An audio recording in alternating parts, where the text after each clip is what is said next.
First neat attempt చేసినప్పుడు నాకు seat రాలేదు సార్. ఇంట్లో సీట్ రాకపోతే చాలా మంది చూస్ చేసుకునే ఒక బ్యాడ్ ఆప్షన్ ఏంటంటే లాంగ్ టర్మ్. పేరెంట్స్కి ఫస్ట్ ఉన్న ఒక భయం ఏంటంటే ఆడపిల్ల అంత దూరం పంపిస్తే సేఫా కాదా. Firstly I should thank doctor రాథర్ Vinayak sir, Priyanka madam and also Sai sir for being very good supportive to us. చాలా ట్రస్ట్ వర్ది అనిపించింది మా పేరెంట్స్కి కానీ నాకు కానీ.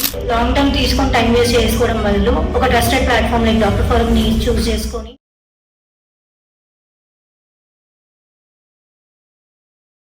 Hello sir. Hello sir. చెప్తామని ఎలా నీ లైఫ్ జర్నీ ఎంబీబీఎస్ అప్లోడ్ అవ్వాలని ఎలా అనుకున్నావు, ఎలా స్టార్ట్ అయింది? యాక్చువల్లీ నేను ఫస్ట్ నీట్ అటెంప్ట్ చేసినప్పుడు నాకు సీట్ రాలేదు సార్. సో అప్పుడు నేను డిసప్పాయింట్ అవ్వకుండా ఇంకొక అటెంప్ట్ ఇచ్చాను. ఇంకొక అటెంప్ట్ ఇచ్చినప్పుడు నాకు 452 వచ్చినాయి. సో నా పేరెంట్స్ నేను ఫిక్స్ అయి ఉన్నాం మేబీ సీట్ వస్తుందేమో అని, కానీ కట్ ఆఫ్ వల్ల నాకు సీట్ రాలేదు. సో ఇంకప్పుడు నాకు లాస్ట్ ఛాన్స్గా బీడిఎస్ అనిపించింది. సో బీడిఎస్ చూస్ చేసుకున్న టైంలో నాకు డాక్టర్ ఫోరం కన్సల్టెన్సీ గురించి తెలిసింది. అప్పుడు నేను దాని గురించి ఇంకొంచెం డీటెయిల్గా తెలుసుకున్నప్పుడు డాక్టర్ రాథర్ వినాయక్ సార్ ఖమ్మంలో, లైక్ నేను ఖమ్మంలోనే ఉంటున్నాను, ఖమ్మంలో గవర్నమెంట్ హాస్పిటల్లో ఆర్ఎంఓ అని తెలిసింది. సో సార్ దగ్గరికి వెళ్ళి ఇంకొంచెం డీటెయిల్గా తెలుసుకున్నాను. కాకపోతే మా పేరెంట్స్కి ఫస్ట్ ఉన్న ఒక భయం ఏంటంటే ఆడపిల్ల అంత దూరం పంపిస్తే సేఫా కాదా అని. సో అప్పుడు మాకు తెలిసింది ఏంటంటే వినాయక్ సార్ వాళ్ళ తమ్ముడు సాయి సార్ ఇక్కడే మేనేజింగ్ డైరెక్టర్ అని, సార్ మనకి ఏ ప్రాబ్లమ్స్ ఉన్నా క్లియర్ చేస్తారని తెలిసింది. సో మా పేరెంట్స్కి ఒక భరోసా వచ్చింది. అప్పుడు మేము ఇంకొన్ని డీటెయిల్స్ తెలుసుకొని అప్పుడు నేను డాక్టర్ ఫోరంలో జాయిన్ అవ్వడం జరిగింది. రైట్ ఫ్రమ్ ఎయిర్పోర్ట్లో ఇమిగ్రేషన్ అన్నీ స్టార్ట్ అయినప్పటి నుంచి నేను మళ్ళీ ఇక్కడికి వచ్చి కాంట్రాక్ట్స్ ఆడడం వరకు ప్రతి అడుగులో నాకు డాక్టర్ రాథర్ వినాయక్ సార్, సాయి సార్ అన్నిటికీ హెల్ప్ చేస్తూ ఉండేవాళ్ళు. అండ్ చాలా ట్రస్ట్ వర్ది అనిపించింది మా పేరెంట్స్కి కానీ నాకు కానీ. అలా నా ఎంబీబీఎస్ జర్నీ స్టార్ట్ అయింది. నైస్. మీ పేరెంట్స్కి అనిపించలేదా మరి మా అమ్మాయిని అంత దూరం ఎలా పంపాలి ఏంటి అంటే? ఎవరికైనా ఉంటుంది కదా చిన్న డౌట్, అక్కడ వెళ్తే సేఫా కాదా, మరి పంపించినాక మా అమ్మాయి అక్కడ ఉంటుందా ఉండదా, ఆ వెదర్ సెట్ అవుతుందా కాదనేది ఎవరికైనా ఉంటుంది. అప్పుడు ఏమనిపించలేదు మా పేరెంట్స్కి పంపించే ఇక్కడికి నేను వచ్చే వరకు కూడా చాలా భయంగా ఉండేవాళ్ళు. కాకపోతే నేను ఇక్కడ వచ్చాక నాకు డాక్టర్ ఫారం ఇచ్చిన సపోర్ట్ కానీ లేకపోతే ఇక్కడ ఫుడ్ ప్రతి ఒక్కటి వెదర్ అన్నీ నాకు అలవాటు అయ్యి నేను ఇక్కడ చాలా మంచిగా అయిపోయాక మా పేరెంట్స్కి చాలా నమ్మకం వచ్చింది. అలా నాకు ఇక్కడ అంతా చాలా మంచిగా అనిపించింది. ఇప్పుడు జనరల్గా ఎవరైతే ఏ కన్సల్టెన్సీ అయినా వేరే కన్సల్టెన్సీ అయినా ఎవరు ఇంతగా చెయ్యరు, కానీ వీళ్ళు డాక్టర్ ఫారం అనేది స్టార్టింగ్ పాస్పోర్ట్ నుంచి వీసా కాకుండా మీకు ఎయిర్పోర్ట్ ఇమిగ్రేషన్ మళ్ళీ ఇక్కడ ల్యాండ్ అయ్యేదాకా హాస్టల్లో జాయిన్ చేసి తర్వాత ఒక 1 వీక్ 2 వీక్స్ దాకా ఉండి వాళ్ళు వెళ్ళిపోయారు. అయితే తర్వాత కూడా మీకు ఏదైనా కాలేజ్లో ఏదైనా డౌట్స్ వచ్చినా ఏదైనా ప్రాబ్లం ఉన్నా మీరు మళ్ళీ వినయ్ సార్ చెప్తున్నాను. సాయి సార్ ఇక్కడే ఉండేవాళ్ళు. సో ఫస్ట్లీ మేము అన్ని సాయి సార్కి చెప్పుకొని సాయి సార్ మాకు అన్నీ క్లియర్గా చెప్తుండేవాళ్ళు. సో మాకు ఎట్లాంటి ప్రాబ్లం ఉండేది కాదు. మ్యాక్సిమం ఎన్ని ప్రాబ్లమ్స్ ఉన్నా ఇక్కడ క్లియర్ అయిపోతుండేవి. ఇప్పుడు నార్మల్గా ఫుడ్ అనేది ఇండియా ఫుడ్ వేరే, ఇక్కడ ఫుడ్ వేరే. ఇప్పుడు మీకు ఇక్కడ ఫుడ్ ఓకేనా? ఫుడ్ విషయంలో అసలు ఎలాంటి భయం లేదు, ఎందుకంటే ఇండియన్ చెఫ్స్ ద్వారానే మాకు ఫుడ్ వచ్చేది. సో అక్కడ ఫుడ్ అయినా ఇక్కడ ఫుడ్ అయినా సేమ్ అనిపించింది. ఇక్కడ ఇండియన్ చెఫ్సే ఉండేవాళ్ళు ఇక్కడ కూడా. కాలేజ్లో మరి స్టాఫ్ అయినా మీకు క్లాసెస్ అయినా ఎలా జరుగుతుంది? క్లాసెస్ అన్ని పర్ఫెక్ట్గా ఉంది. మనకి ఇంగ్లీష్ వచ్చు కాబట్టి అన్ని క్లాసెస్ అన్ని ఇంగ్లీష్లోనే చెప్తారు. సో ఏ ప్రాబ్లం ఉండదు.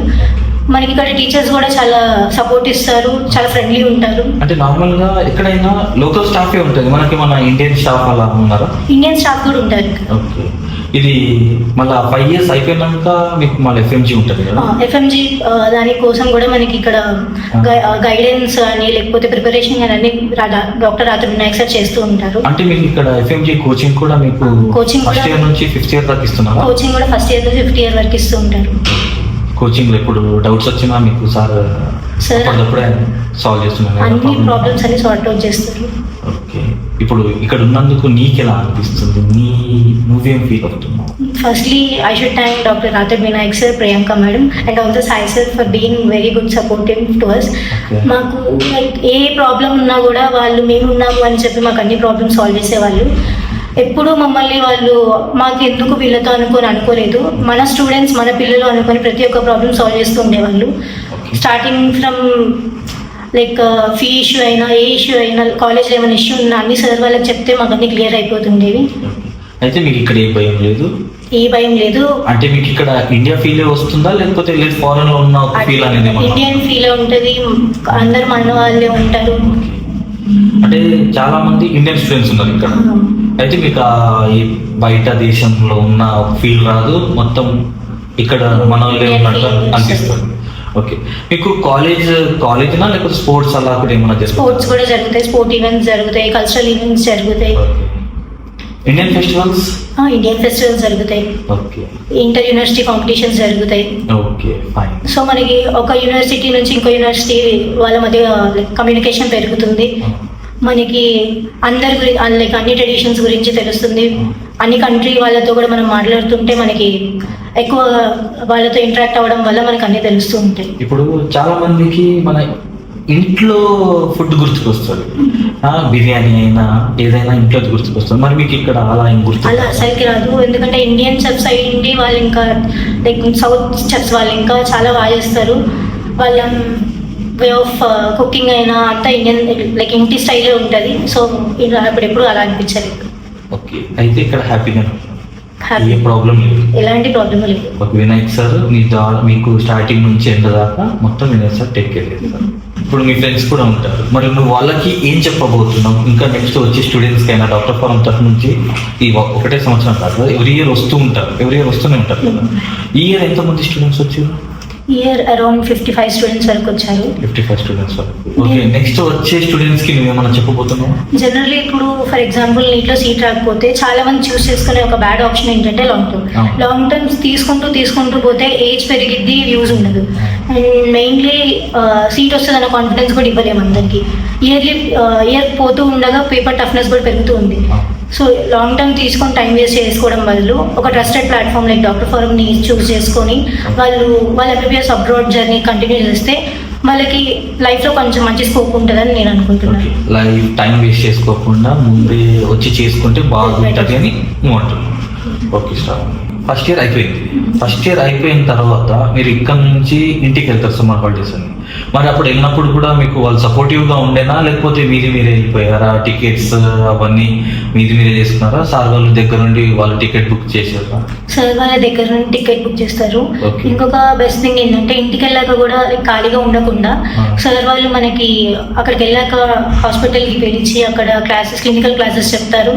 టైం వేస్ట్ చేయకుండా ఇంకా క్లినికల్గా వీళ్ళు ఎట్లా ఇంప్రూవ్ అవ్వచ్చు అని చెప్పి సార్ అక్కడ మనకి గైడెన్స్ ఇస్తూ ఉంటారు. అంటే మీరు అక్కడ హాస్పిటల్కి వెళ్ళినాక అక్కడ మొత్తం నేర్చుకున్నాం. అక్కడ మేము లాస్ట్ ఇయర్ హాస్పిటల్కి వెళ్ళి అక్కడ డిసెక్షన్ నుంచి ఓబీ.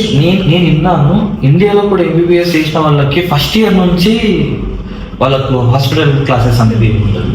అలాంటివి మీరు ఇక్కడ నుంచి ఇండియాకి పోయినాక కూడా క్లాసెస్ జరుగుతుంది, హాస్పిటల్ క్లాసెస్.